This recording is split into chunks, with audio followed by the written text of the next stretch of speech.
যুক্তরাজ্যে লেবার পার্টির এমপি এবং সাবেক প্রধানমন্ত্রী শেখ হাসিনার বোন শেখ রেহানার মেয়ে টিউলিপ সিদ্দিকের বিরুদ্ধে এবার লন্ডনে বিনামূল্যে ফ্ল্যাট নেয়ার অভিযোগ উঠেছে।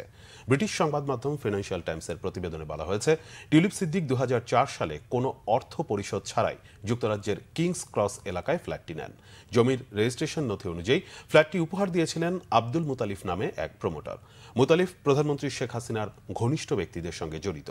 নথি অনুযায়ী ফ্ল্যাটটি 2001 সালে 1,95,000 পাউন্ডে কেনা হয়েছিল। টিউলিপকে ফ্ল্যাট হস্তান্তরের বিষয়টি স্বীকার করেছেন মুতালিফ।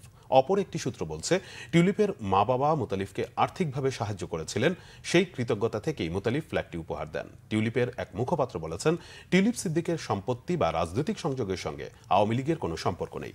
এদিকে গেল মাসে বাংলাদেশের 9টি প্রকল্পে 80,000 কোটি টাকা অনিয়ম ও দুর্নীতির অভিযোগে টিউলিপ, শেখ হাসিনা, শেখ রেহানা ও সজীব ওয়াজেদের বিরুদ্ধে অনুসন্ধান শুরু করে বাংলাদেশ দুর্নীতি দমন কমিশন।